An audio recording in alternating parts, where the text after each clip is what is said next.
Hey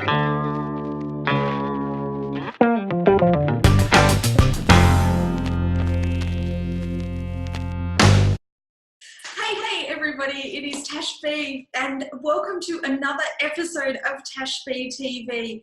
As always, I am super excited about the guest that I have got to share with you today.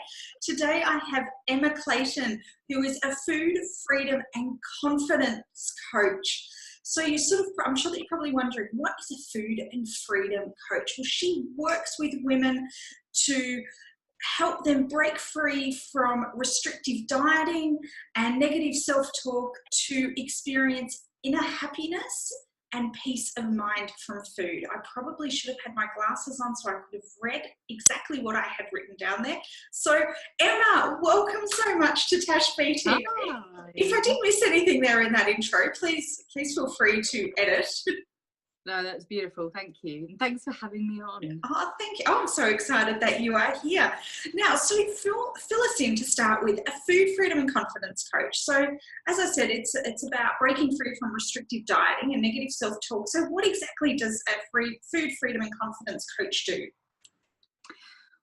Yeah, sure. So I kind of came up with this label myself because it seemed to kind of sum up what I did best. So it probably helps to share a bit about my background Yeah, in terms of my food journey, because then it kind of fills in some of the gaps. So I have had an up and down relationship with food, yo-yo dieting, on and off diets, in this diet and binge restrict cycle for a couple of decades plus. I started my first diet when I was around 13. So I was very aware that in the end that diets weren't necessarily working for me, weren't the best strategy. And I was kind of really determined to find a solution, not just to my weight, but also to how I was feeling about myself. Because as I was gaining weight each time that a diet didn't work and I regained weight, it was just fueling self-loathing, all this inner negative chatter that I had. It was affecting me in my work. I was feeling increasing anxiety as my responsibility and my job grew. So I kind of knew that there had to be a better way to think and feel about myself. So I've kind of made it my life's mission, or at least through my 30s. I've just turned 40. Congratulations. Welcome to the club. Thanks. I made it my mission just to find a solution, I guess, or just find this freedom that I talk about from food, and like a true inner confidence, because people have always said I was confident. I never really felt confident, and I just know, talking to so many women, that I'm not alone in that. So I'm sure that you're not. I think that a lot of, I think that for women particularly, because I mean, just the whole how we feel about ourselves and imagery and everything else, there's a lot to do with image and confidence and feeling good about themselves. So I think that you'd be pretty much hitting the nail on the head for most of the female population, Emma. Many. I found, and this is it, when you start talking about it openly, you attract women who resonate with your story, and then you realise you've never been alone, but you've struggled alone for so long. And I think this is why I now want to help, basically, me a few years back, right? So the corporate career woman who is struggling behind the scenes with this unwanted relationship with food and her body, so that I can help her take back control, take back power and find that freedom. So you were just speaking about, you started dieting when you were 13 years old. So talk to me about that. What did that look like as a diet? Oh, yeah. I mean, so I was subjected to the bullies. The bullies were actually the boys in my case, more so than not. I was a healthy sized, I was a gymnast from about 6 years old. Right, yeah. But when I hit puberty and got to secondary school and started getting boobs, I think the boys just went straight in for the jugular, where they knew it would hurt most, and they would talk about my size.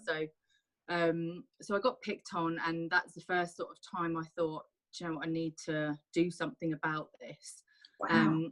And I I think Slimming World was probably the first. In the UK, we have a brand called Slimming World, and that was the first sort of diet that I did. But I also went to see a doctor to get some slimming pills that were... At 13? Oh my goodness. It was probably a bit later, about 14, 15, that I Yeah. would go there. And I can only assume they were amphetamine based, because they're not around anymore. They're certainly not available to purchase. I would imagine there would be an element of that. It was crazy stuff. So it wasn't great. So the restriction really started from an early age. And I mean, because it's such a vulnerable age, that as well. So in that age bracket, and particularly to reflecting on it now, were you in the category, or would you say that you were in the category of being overweight, obese, or it was just that you were a 13, 14-year-old girl with a little bit of puppy fat and her body was changing? Yeah, it was definitely... I mean, I did love food, and I did have some strange behaviours around food, should we say. So I would hoard food in my bedroom. So if I got biscuits or my allowance of whatever sweet treats, I would hoard them so that I could have them when I really wanted them. So I kind of started developing really strange patterns around binge eating from an early age. Yeah. And there was a couple of events in my life as well, earlier age, that I think sort of fueled that. But like I said, I was a gymnast. I played netball, I played hockey, I was very active. I was always conscious that I had a bigger body as a gymnast than when you're in a lineup, I was kind of bigger boned, if you like, but I didn't have any fat on me particularly. Right. It was kind of that puberty, that really vulnerable hormonal stage where you're starting to get boobs, and it was... And like I said, it was the boys that were particularly mean. I think they just knew. Maybe they smelt this insecurity about body image and stuff, and just went straight in for it. So it was kind of a mean thing to do, but I know I'm not alone in terms of having suffered. No, absolutely not. It's a vulnerable age for girls, and I know, having had daughters go through that as well, and to work through with them around body image, and because their bodies are changing, and it's really tough. So basically, then you set yourself up for the following 15, 20 years of just yo-yo dieting, and restrictive dieting behaviour. It was. I had this all or nothing approach to life, I guess. Food being, dieting being like the extreme example. So either fully on a diet, restrictive diet, or like majorly off it, and that always resulted in me regaining the weight and some each time. So I gradually gained weight through my 20s. So that's when I did start putting it on. Found booze as well as boys. Had terrible relationships, in and out of failed relationships. Oh gosh. So that'll do it. Bad breakups that you have in your 20s, there's definitely a couple of cartons of ice cream that have to go down. Yes. So I got to my 30th birthday. That was kind of like what I would call my turning point, if you like, that rock bottom moment where I was away with some girlfriends. And I always talk about being surrounded by so much love and fun and happiness, and I was so miserable. I was just like, I cannot go through my 30s in that same self-destruct mode that I'd been in my 20s. So it's kind of a really good turning point. And that's, I guess, the start of my self-discovery journey, which took 10 years, and it will continue, no doubt, because I don't think we're ever over, right? No, so fill me in about that then. So you've reached 30, you've been yo-yo dieting then since you were 13. What happened then? Because one of the things you spoke about was about relationship with food. So you've gone from yo-yo dieting. So tell me about how this changed. Yeah, I mean, it didn't change for a lot longer. I would say it's only really changed in the last 2.5 years or so. Okay. So I experimented more with other diets, and then I was like, this really doesn't work. So I did one where it's 500 calories a day. unsurprisingly, I lost quite a bit of weight in a few yeah, weeks. I could imagine. Yes. And then I met my now boyfriend. So we've been together 10 years in June. And of course, you start going out, enjoying food, enjoying drinking together and stuff like that. And gradually the weight went back on. So I was like, okay, I need a new strategy. And it was when boot camps were kind of the new rage. And I knew I didn't want to go to like an army kind of strict camp. And I found this Fit Farms in the UK, which just seemed to cater for people like me who were a little unfit by now, didn't really know how to eat well without following some sort of diet. And I went and I got the first sort of education on nutrition. It's when I first learned about blood sugar levels and the effect it has on your moods and stuff like that, and your appetite. I got my spark back for exercise, which was really great, and we learned how to read food labels and cook from fresh foods and introduce so that was really, it was more of an education, which I had never had, and I was like 31, 32 maybe at this point. So I did this whole clean eating for a while, and then sure enough, my relationship with food kind of reared its ugly head and showed me that there's a gap, right? Because I couldn't just follow like a healthy eating regime, because I had this pull back every time to just go and film, like just binge, like, and just go off the rails. So it was at that point that I realized I needed help. I felt psychologically, because I just thought there's something that's going on that's deeper here. So I did find a psychotherapist, hypnotherapist, cognitive behavioural therapist that was local to me, that specialised in weight loss, and I was like, perfect.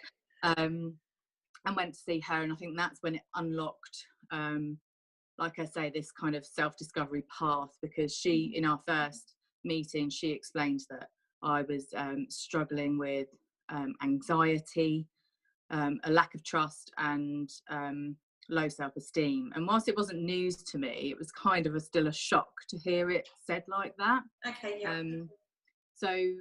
But I'm very grateful for that, because it helped me understand a lot of things. And that was the start of it. Then I was like hungry to uncover the root of the cause of all this, so that I could really heal from that stuff and move forward to a future version of me. So since then I've tried worked with nutritionists, with personal trainers, with coaches, as well as psychologists, eating psychologists. And like I said, I made it my mission to kind of find the cure. Not that I think there is one size fits all or anything like that, but it's certainly been I've just been determined to not settle for this, because it just doesn't feel right. It feels like there should be a better way, an easy way. So what you're saying then, so after seeing the cognitive therapist, I did say that CBT, right. Yeah. So they put it down and said, okay, it's because of your low self-esteem, your anxiety, and what was the third one? Sorry. Lack of trust. And lack of trust. That was actually the impact. So those things were what was impacting your eating behaviours of the all or nothing approach and the hoarding and all of those behaviours, which is contributing then to an unhealthy lifestyle.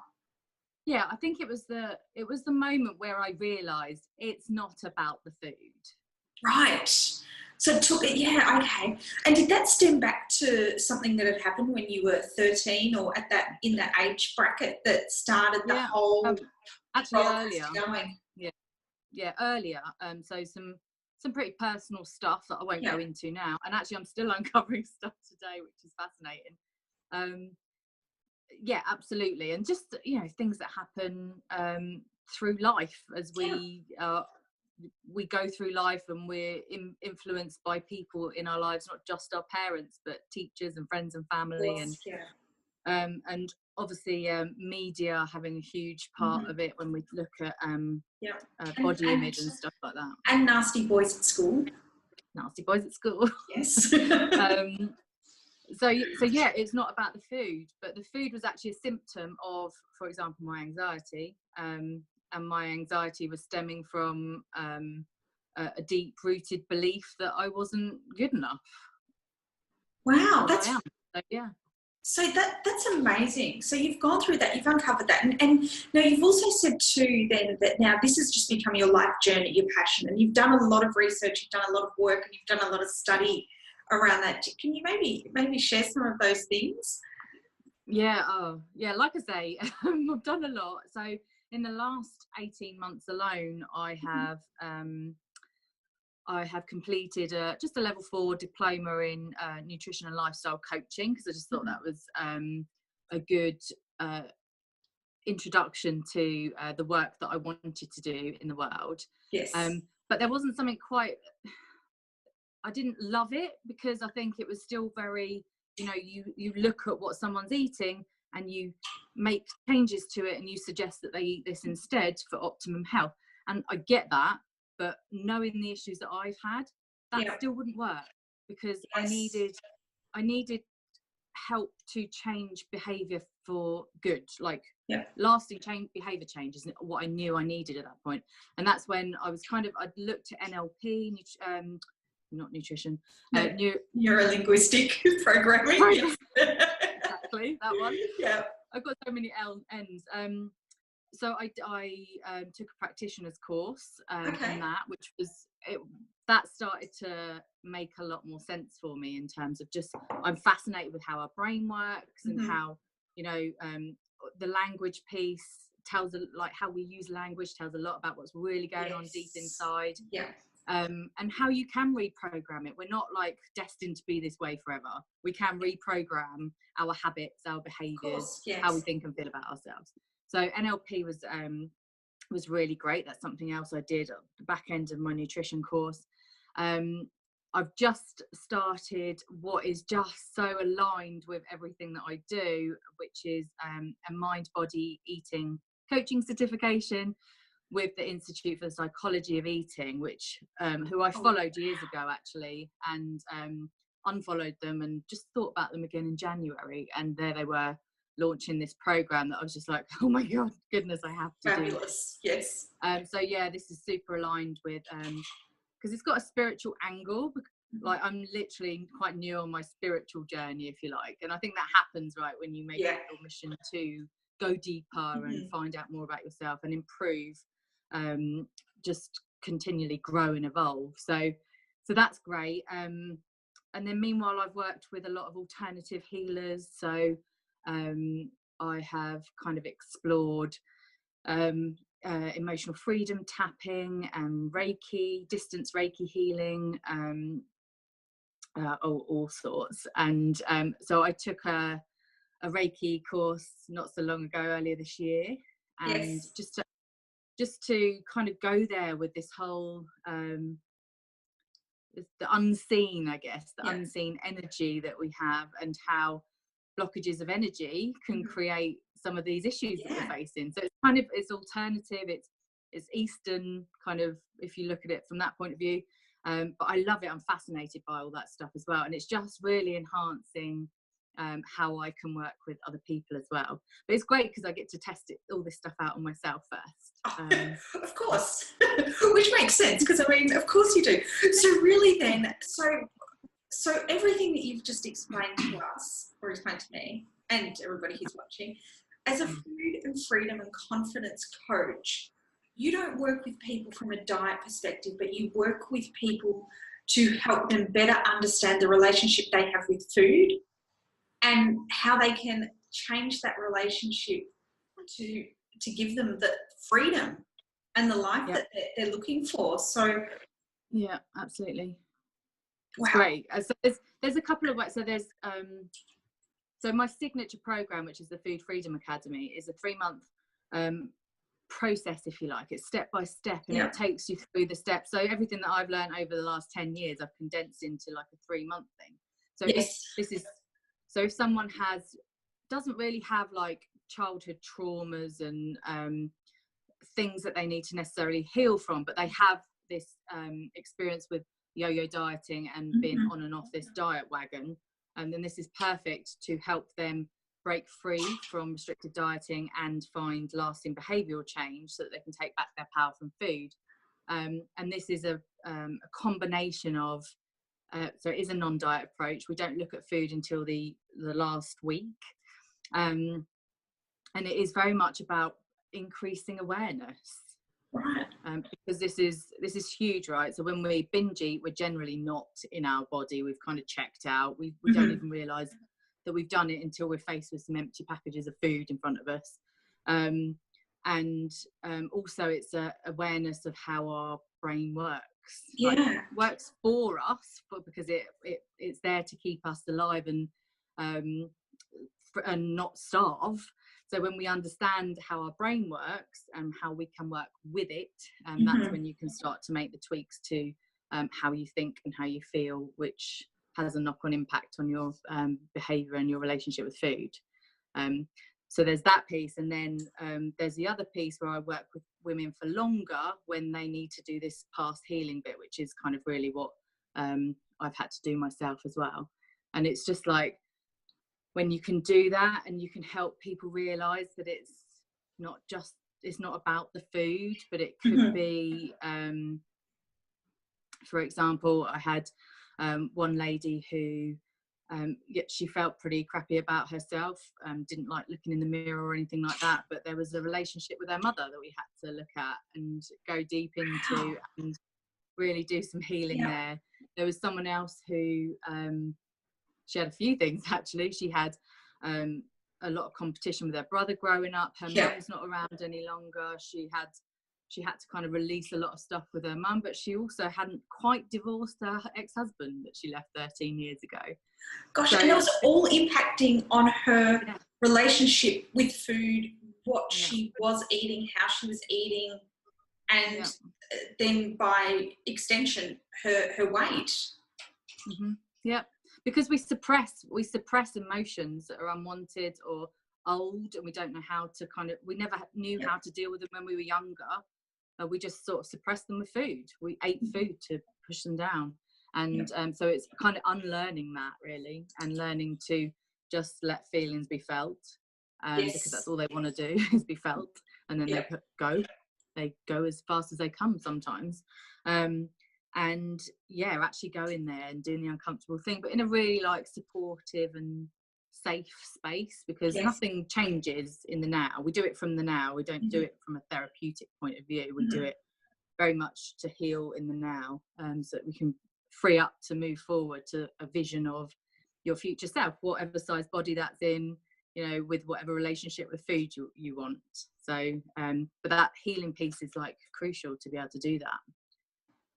What I'm really curious about now is, because for you this started as your journey of self-discovery, and this uncovering for you the change in relationship for food. So then what then transpired that you said, hang on a second, I've got to turn this into a business? Yeah, so this was another kind of one of those turning points, I guess. So I left school at 18 and got a job for a local company. It seemed a very good company at the time, just in an admin role, and turned out to be a global reinsurance company with very good prospects and opportunities if I wanted them. And I just kind of knew, I never thought I was career driven, but I kind of got bored in a job and then thought, I'd quite fancy doing that over there. So that's kind of how my career went. So I'd be 18 months, 2 years in a job, and then I go, do you know what, I like doing this, but I really hate that part about it. So I think I'm going to go and look for the things I like over here, and just moved around and gradually up around the business. It was a very technical environment, and I dabbled with technical roles and really hated them. But what I really loved was the kind of people side of things and the leadership roles. So I took the leadership route, and so I've had lots of leadership development training, coaching and mentoring is just part of what I loved doing. I had many mentors at any one time from outside of my teams. So it was kind of just a natural passion of mine, was to just to work with people and develop them in this way, and to be a leader.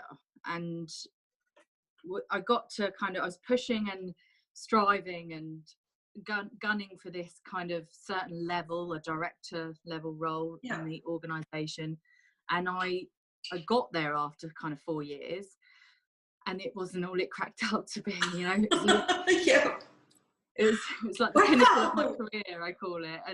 And don't get me wrong, it was a fantastic company to work for. I absolutely loved my career.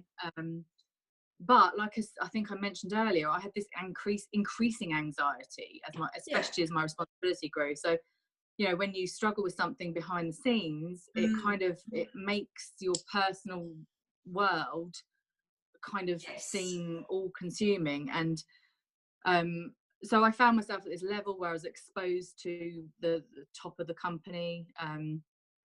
I had never really found confidence in having a voice and an opinion, because I never deemed myself as a technician. I was always a process or a leader, kind of in that bucket. And so I put myself in this bucket where my voice didn't necessarily matter as much. And that meant that fueled my anxiety further, right? Because I'd go home and say, why didn't you say that? You wanted to say that in that meeting. Why didn't you say it, for God's sake? So I had this increasing anxiety, and I had this terrible meeting one day where my boss was supposed to be there, and one of his peers was supposed to be there. We were meeting with some of the board, and they both didn't turn up, and I felt very exposed, having to deal with these board members on my own, unprepared. I wasn't really telling them a story they wanted to hear, and I had I think that fueled a 6-month binge. So I just, from that moment on, I regained about 2 stone in that 6 months, so about 28 pounds. Yeah, it was a pretty low point in my career, even though I was in this amazing, I had this amazing opportunity, but it wasn't great. And I was director of strategy and operations, and we had some change at the very top. Our exec sponsor was resigning, which left us as a team exposed. So I knew that we were at risk of being culled. And it was just at the time when I was doing a big trip around Asia, partly to do with work, partly for pleasure. So I just took that time. I was in Bali, which is like a really spiritual place anyway, just to do just to do some soul searching. I was with, I spent a week on a yoga retreat as well with my nutritionist, who was my coach for a year. I was in her group program for a year, surrounded with women that I'd met on that coaching program. So it's just perfect, you know, the stars aligned. And I just got to the point, I was chatting to a couple of people where I was talking about, you know, I've come so far on my own personal journey that I feel like it's time for me to give back and to actually help others, because I know there are other people out there that are going through the same things as I am. And that kind of just, it didn't just come to me. I wasn't struck down or anything by this bolt, but at that moment I knew that it was okay to take the redundancy if it came up, or if and when it came up, which I had never anticipated doing before, because I was in this nice, safe, safe and secure company. I was paid really well. I had all the benefits. I traveled the world. You know, to everyone else looking in, I had it all.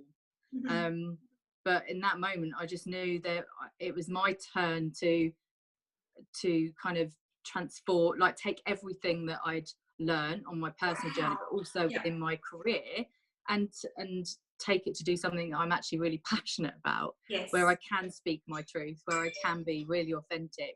And actually from that moment, the anxiety lifted, and I haven't really experienced any anxiety since that. That was a couple of years ago. Oh my goodness, that's amazing. Yeah, it was almost when I made that decision, it was like something relaxed in me.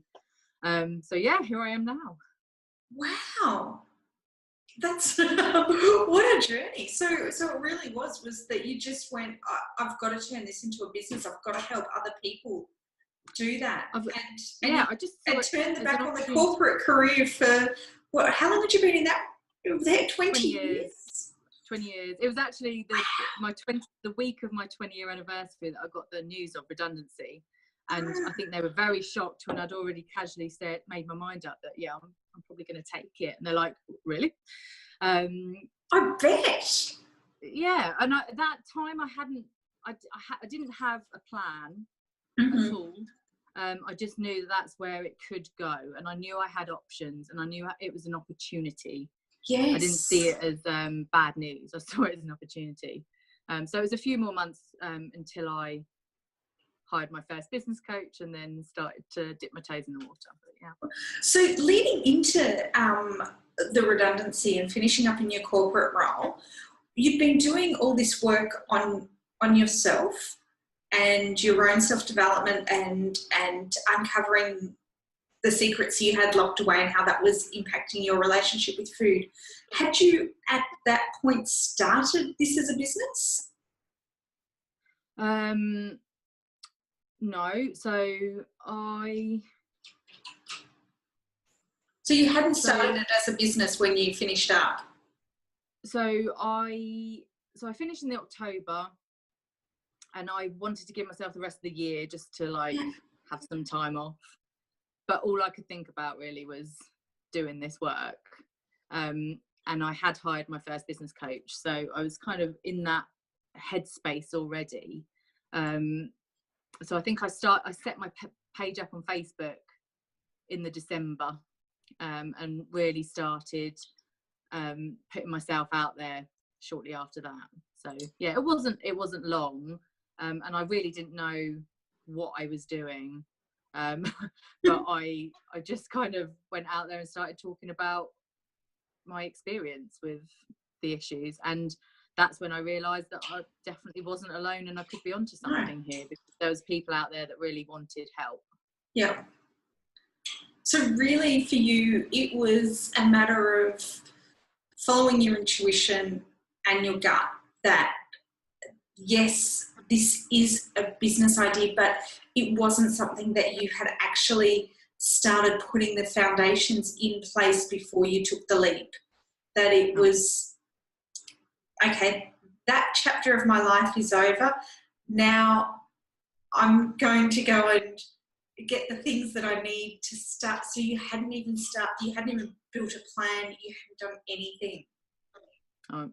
No, I just sort of just threw myself out there. I mean, I had except for the package, financially I was okay for a while, right? I had that luxury of being able to experiment a little, but I was actually still thinking that because there was an online travel business where you were self-employed, but you were still your own boss, that I was thinking, well, that was a safer option that I could do, and I was still thinking along those lines.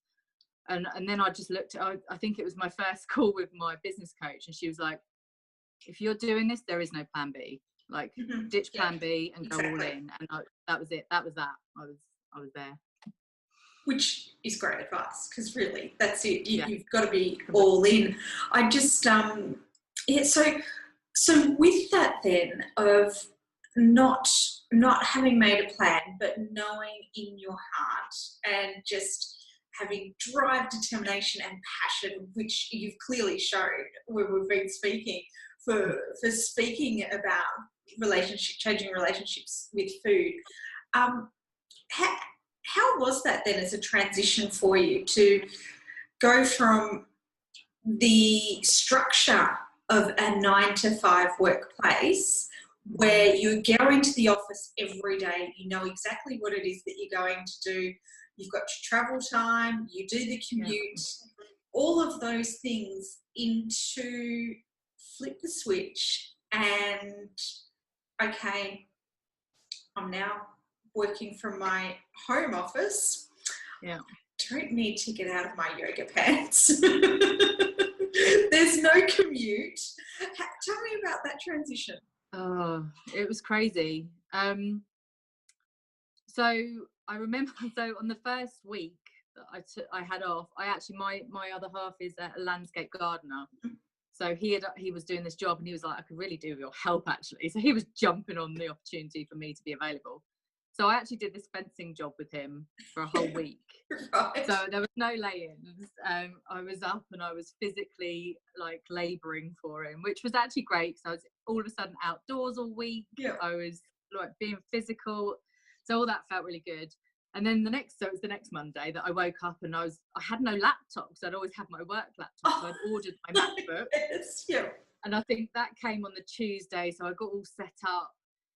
And then I opened my MacBook and I was like, what do I do now? Because I've been so used.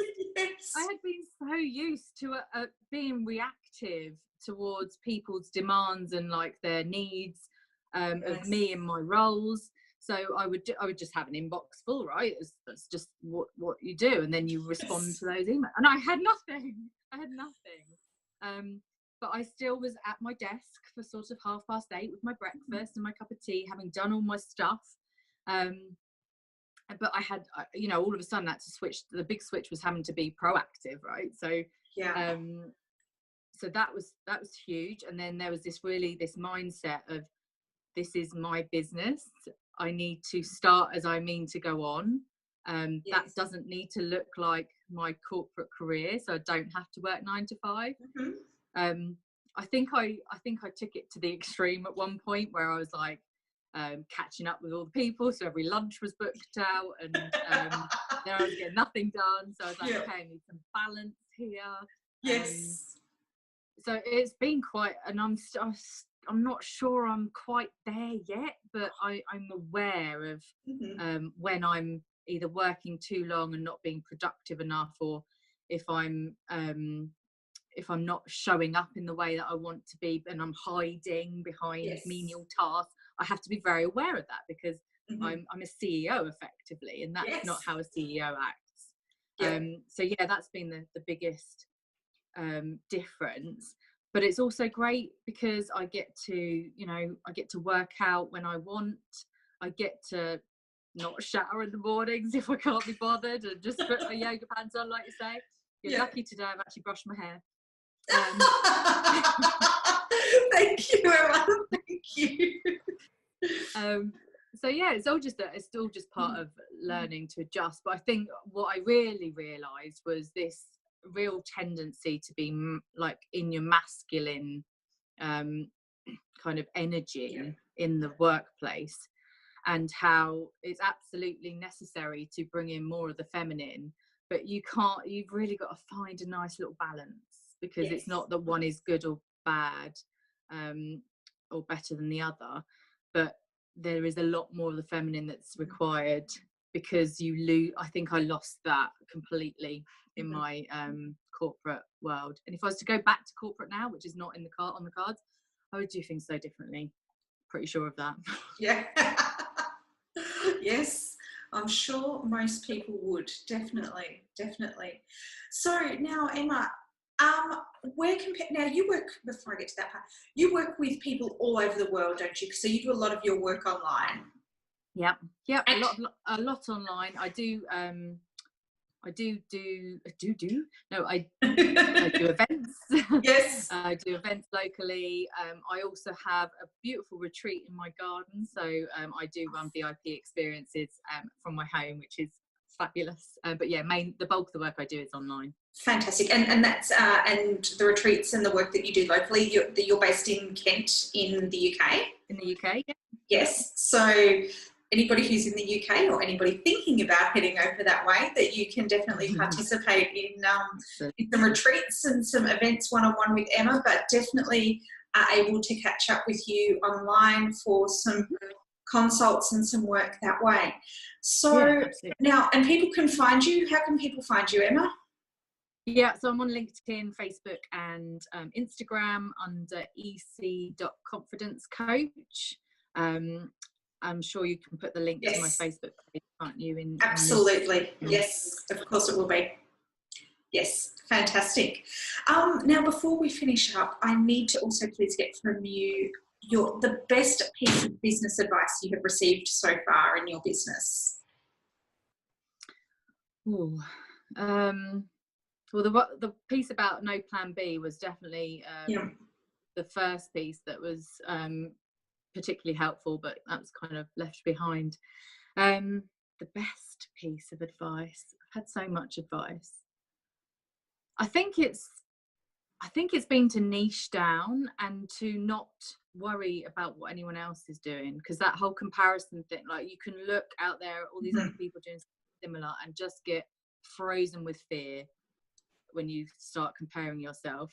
And I notice now when I start like looking over there at what she's doing or looking at her, and I just stop, because it doesn't serve me in any way. And so just to be very true to me, my journey, who I want to work with, and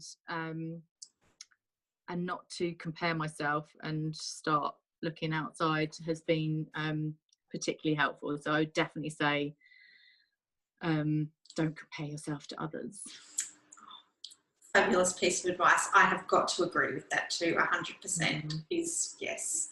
Don't compare yourself to others. So easy to do.